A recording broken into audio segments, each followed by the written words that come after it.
You guys don't need to worry about me getting revenge from Diddy. I've got 3 moves that make sure he'll never be able to come after me or my family. First, I personally reached out to the victims' legal teams. The real reason he's not getting out is those buried cases behind the scenes. I provided legal funding for 7 victims who had been silent for years and brought in the top criminal attorneys in the country. Second, I bought up every potential post-release business deal he had lined up. I planned this 2 years in advance, so by the time he got sentenced and still had hope of getting out, every partner had already cut ties with him. Third, I don't just have evidence, I've got backups. This is an entire minefield that's been buried for 20 years. I uncovered every secret from the last 30 years. With testimonies from the victims, we interviewed over a dozen people he tricked, threatened, or violated. You think that's harsh? No, he destroyed other people's lives for decades. I'm just making sure he spends a few extra years in prison for it. I'm not afraid of his people, not afraid of his threats. I know he's still in there fantasizing about a comeback, but the truth is, he's never coming back. I feel funny. Is this real life? Yes, this is real life. I feel crazy. The world is spinning around me. Don't touch your stitches, Justin Bieber. Don't touch your stitches. What's happening?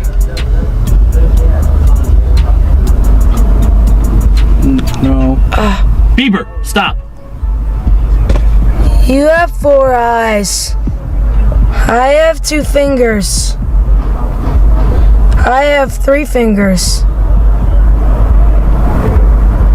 Is this gonna last forever? Justin, stop it.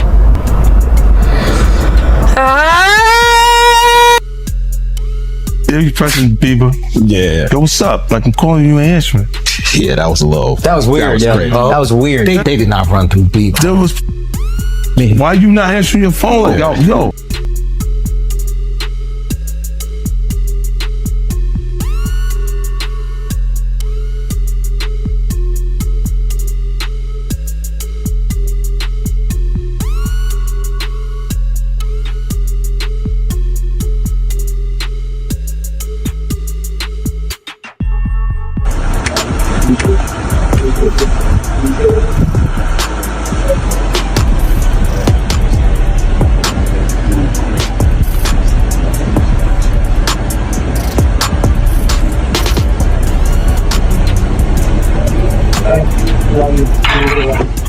What's going on with you guys? Are you working together? I'm not. I mean, I think that we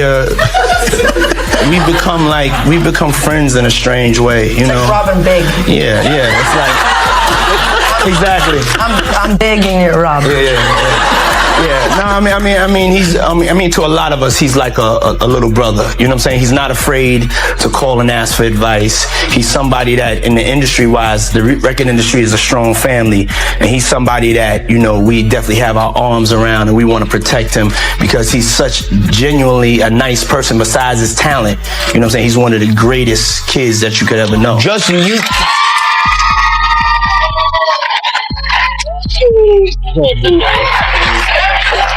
You know, Diddy bought his son a Bentley. Maybe, you know, he could buy you one also while you're out. Got me a Lamborghini. Oh, well, that's nice. I haven't gotten it yet, though. Yeah, I know. When is that coming, that Lamborghini? We talked about this last He time. had the Lamborghini for a day or two, and he had access to the house, and he knows better than be talking about the things that he does with Big Brother Puff on national television. For years, the industry treated warning signs like background noise. Awkward moments were brushed off as jokes, uncomfortable footage turned into memes, and serious questions were quietly ignored. Now, with 50 Cent's documentary reopening the record, every detail is being re-examined and long-forgotten whispers are returning to the spotlight. At the center of it all are Diddy, a powerful figure who shaped careers, and Justin Bieber, a young star drawn into that world before he was truly ready. This isn't about viral clips or online gossip. It's about influence, silence, and how the truth can remain buried for years when too many people choose not to see it. We hanging out and what we doing, we can't really disclose, but it's definitely a 15-year-old's dream. When he signed to Usher, I had legal guardianship of Usher when you know he did his first album. I did Usher's first album. I don't have legal guardianship of him, but for the next 48 hours, he's with me. So, and we gonna go full crazy. Justin Bieber's rise was presented as the ultimate modern success story, but behind the fame was a much darker reality. A young artist navigating powerful adult systems with little genuine protection. Old footage and interviews now reveal how he was placed in environments where status, access, and influence often mattered more than basic boundaries. Moments that played out in public were dismissed as harmless celebrity culture, when they should have raised serious concerns about dangerous exposure. This goes beyond any single incident. It points to a larger pattern and industry condition to look away where youth can be exchanged for opportunity. And at the center of it all is one unavoidable question: who is truly responsible for the price that gets paid? Look at Usher. What Usher say? I seen some things I shouldn't have been seeing at that age. What does that tell you? That he's seen some things, he was around some things when he was young that he shouldn't have been at a Diddy party. So that's going to show you that there are certain things that are happening that's going on that here it is, this kid was saying he shouldn't even seen it and been around it himself. So all the other celebrities who saw it and they stand quiet about it, ain't that in our culture? No snitching. And I felt a certain way when Usher got on Shay Shay, and I don't mean to mention other people's platforms, but he got on Shay Shay and he mentioned how great and how good Puff taught him and everything. You know what I'm saying? About the business, right? I know, and people know, that was around in that time that Puff and Usher did have a situation. And that situation led Usher to the hospital. Now I let Usher explain that to y'all. I let Usher tell that story. But how dare you say a man that groomed you gonna give him a pass? Bro, you know I know. For years, 50 Cent positioned himself as an outsider to Sean Diddy Combs' inner circle, someone who seemed aware of what was happening, but chose not to be part of it. At the time, his remarks were often dismissed as personal rivalry rather than taken seriously. Now, as legal pressure builds and public perception begins to shift, those same statements are resurfacing with new weight and sharper meaning, prompting a closer look at their timing and intent. This doesn't validate every claim, but it highlights how warnings can exist long before evidence is formally recognized. It also reveals an uncomfortable truth. Criticism is easiest to ignore when it comes from a voice people would rather dismiss. And it raises a lingering question: how many early signals are overlooked simply because the messenger makes others uneasy? He dropped the song, it went over our heads. It's actually about P. Diddy this whole time. Which video? The song Lonely. Let me see. Everybody knows my best. I'm so with native black. Maybe that's the price you pay for the money and fame at an early age. He even came out and said stuff about how when he was younger, he was being taken advantage of, which is true. The problem was being a victim of the diddler. What happens? Because he has so much dirt on you, if you go out into the public, he may have videos, he may have embarrassing things, he might even have incriminating footage of you doing things that you were forced to under the influence to do. Diddy's influence stretched far beyond music, shaping who gained access to the rooms where careers were boosted or quietly blocked. And Justin Bieber's closeness to that world reflected a deeper industry pattern, one where opportunity moved through powerful gatekeepers and private networks instead of transparent, accountable systems. Guys, the leaked video of Justin Bieber partying with P. Diddy has just emerged and it looks horrifying. Bieber was not in his right state of mind. Here's the video. Oh, he's bad boy now. Look at that. Whoa, look at that. Here's your icon alert. Look at that. It's called. Does that look normal to you guys? What's going on here? He gets down on his knees, starts drinking. Diddy right there. Look at his eyes. Diddy's influence extended far beyond music, shaping who gained entry into the rooms where careers were elevated or quietly stalled. Justin Bieber's proximity to that world reflected a broader industry pattern where opportunity often flowed through powerful gatekeepers and private networks rather than transparent, accountable systems. I'm tired of Usher. I wish somebody would come out and just like sue him. Like, we need Usher. No, we do. We need a victim to come out and be honest about him, because what I'm realizing is that he's gonna fake the funk into the victim, man. He's just gonna keep on sucking the devil's. And I don't know, you know, like with a baby, that pacifier, sometimes you gotta pull it out. You know what I'm saying? And take it away, right? When the baby's used to sucking on the pacifier, that motherfucker gonna keep sucking on that shit until you do what? Till you take it out the mouth. Now it's gonna scream and holler, but eventually it will get used to the fact that his mouth is no longer full with that object. And that it's time to just, you know, learn how to live without it. He been sucking on Diddy's dick a long time. It's time for him to learn how to make this thing happen without the devil's dick in his mouth or ass. Oh, you don't think if he sued, he'll just Lil Woody the situation? And I don't recall. I don't recall. No, because I think if a victim comes out against Usher, it'll show how egregious this shit is. Because if he can be a predator, then anybody can be a predator. The deeper concern goes beyond what may have happened behind closed doors and focuses, instead on why accountability can break down in a system where success is tied to proximity to power. When progress depends on access, boundaries start to blur. Caution is framed as weakness, and self-protection is treated like an obstacle instead of a safeguard. In that kind of environment, the real issue becomes control, who is truly free to say no and who ends up paying the price for having the courage to do so. Not seeing that boy that got rushed to the hospital. They're not seeing what the intentions was in his heart when he took Justin Bieber there. No. Let's be honest. He took Justin Bieber there. Diddy had been trying to get to Bieber for a minute, and his management was backing him off. But it wasn't until Usher took over management and had guardianship and gave temporary guardianship to the diddler for 48 hours. Think about that. He had already been to the hospital. That situation that Gene was talking about. And you still took Bieber there, but you got custody of him first. Diddy had already tried.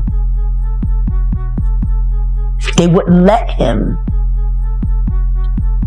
Actually, someone made reference to the fact that Diddy trying to get at Bieber the way he was trying to get at Bieber was looking a little predatory.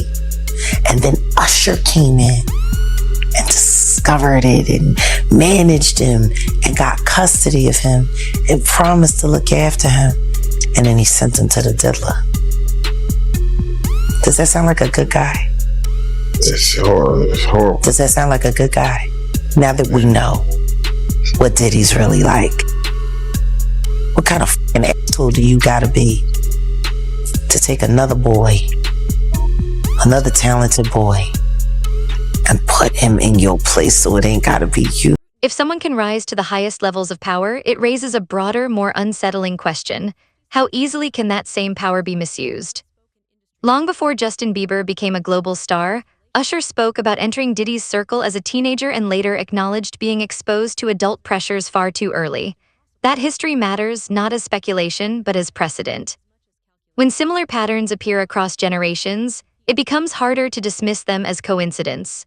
Instead, a deeper structural issue comes into focus, one where power and trust are passed forward without meaningful reform. If those concerns were recognized once, the question that still lingers is simple. Why was the system left unchanged when the next young artist stepped into the same environment? Usher look like he fresh off a goddamn plane. Usher fresh off the guard stage. That's my brother right here from day one. We used to wake up and, damn, pause, but like, check this out. I mean, back in the days when he was like 10 and I was a little bit older, his older brother, we used to fight over the Frosted Flakes. You know what I'm saying? Before pause was invented. You know what I'm saying? But it's my brother for real. We used to actually wrestle off of the Frosted Flakes because he used to always get up early. Now he's one of the richest stars in the world. And What did Puff just say? Nobody's gonna acknowledge this for me. Puff just said we used to wrestle over the Frosted Flakes, and we're streaming live. That was stupid. Listen, that was stupid. Listen, having a good time, yo. Usher is a procurer. And if Usher knew what was going to happen to any of those young children that he took to the Flavor Freak off, is he a good guy? Especially considering what happened to him. Especially considering that he sat with Howard Stern, and Howard Stern said, would you send your kids to Puffy's Flavor Camp? And his immediate response was, hell no! So it's good enough for everybody else's kids, but it's not good enough for you. Yours are just good enough to die in Lake Lanier with no real investigation. Got it? Like, these aren't good people! All right, Jeff. He's not good! He's a... And the simple fact that Justin Bieber literally made a public statement and said, Usher asked me to do the Super Bowl with him and I turned it down. Run for the hills. Why would he turn it down? Who turns down the Super Bowl? As scrutiny around Diddy intensified, many former allies grew quiet, while 50 Cent became more outspoken, highlighting an unspoken code within the industry. Speaking up can strain or even destroy relationships. Staying silent helps preserve them. Over time, loyalty and self-preservation become difficult to separate. This dynamic isn't driven solely by fear, but by calculation, an environment where honesty is constantly weighed against career survival.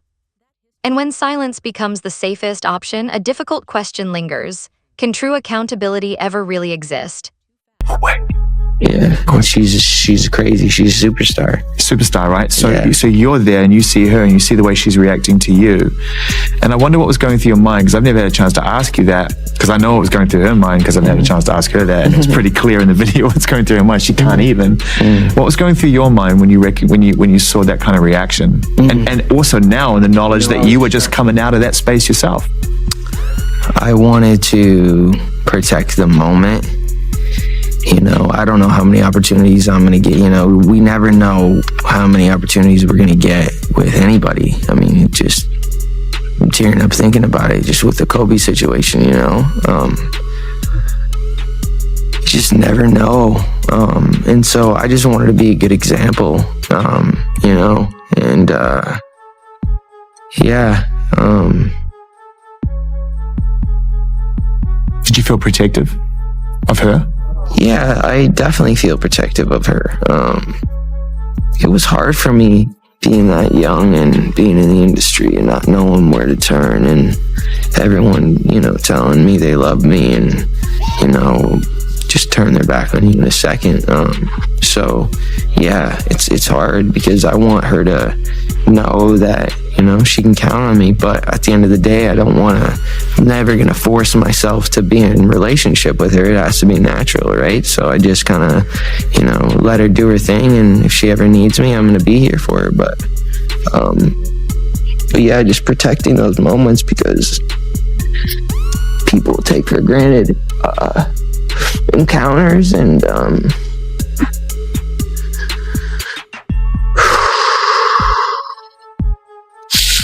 yeah, so yeah, I just want to protect her, you know.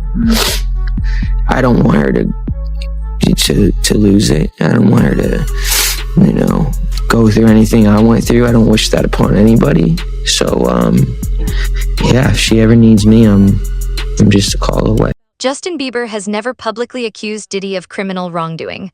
However, his later openness about anxiety, instability, and emotional exhaustion adds important context to a much more complex story. He has spoken about facing intense pressure at a young age, being surrounded by adults with competing interests, and trying to navigate massive success without the support or tools needed to protect his well-being. That history doesn't provide easy answers, but it challenges simple explanations and highlights the real cost of growing up too quickly in an environment where protection wasn't always the priority. Justin Bieber, and he was talking about Billie Eilish. And he was like, he was almost in tears. He's like, I just want to protect her. I just want to keep her safe. Yeah. What do you think he went through? Because he knows what's been happening to Billy. Just like everybody knew what was happening to Millie Bobby Brown girl with Drake. These people are monsters. He ran into Dapper Dan in Harlem and they asked him what he thought about what was going on with Diddy and if he knew Diddy. And I love Dapper Dan for this. He said, I grew up with his parents. I knew his parents. He said, and what's going on with him has been going on long before him. Now, his father was a government snitch and a bad actor in the criminal world altogether. The woman that they're saying is his mother was a prostitute, no whore. But there's whispers in the streets of Harlem that Diddy's mother isn't alive. Not his biological mother, but that woman is his aunt. Whoa. There are whispers. Wait a minute. There are whispers. Diddy's story is so convoluted, but nobody really likes talking about who he was before he became Puffy. Nobody, like, I would love if I could be granted an interview with him. To interview Diddy now in his most raw state about his life up until the age of 15 only. We got to learn how to stop making Diddies. What made him him? Now, his pedigree comes from rat background. His father was a rat, snitch, not revered. He turned on Frank Lucas, who was the king of Harlem. And yet, Diddy was able to, siphon off enough of that juice, just enough to get people, but he needed Gene. Think about this. Gene was more of a father figure to Diddy than he was a bodyguard. And Gene was more than a bodyguard, he was an investigator. So when they went separate ways, clearly he couldn't hold. This isn't about delivering legal judgment, it's about recognizing human impact. Harm doesn't always arrive with loud accusations or clear labels. Sometimes it shows up years later as emotional weight, instability, or pain that was never fully named. When pressure and exposure are built into a system, damage can accumulate gradually without a single defining incident. That's what makes the issue harder to address. If the problem is structural rather than isolated, it raises an uncomfortable question. Why is a single accusation often required before acknowledging that something may have gone wrong in the first place? If I'm looking at any black guys that are A-listers that's bigger than Diddy, there's only one that I could come up with. And there's a few I could come up with. Will Smith. He's bigger than Diddy. I would think Nick Cannon is bigger than Diddy. Who else on the black that are black actors or black in the business that's an A-lister that's bigger than Diddy that's black? That's hard to think. But then if you got the A-listers, you got to realize he ran with that black that Rat Pack. And I don't want to even say their names because they said I got their names wrong last time. What's his name? Kushner? What's the other guy? Leonardo? Yeah, his name. Man, I don't keep up with these cats. But I heard that that's not only the tape that's being shopped. There's some other tapes out there of other people too with him. And him doing some things with some other people. So there's quite a few tapes that might be out there, what they're hearing. And I don't want to see the tapes, but I want to know if they really true.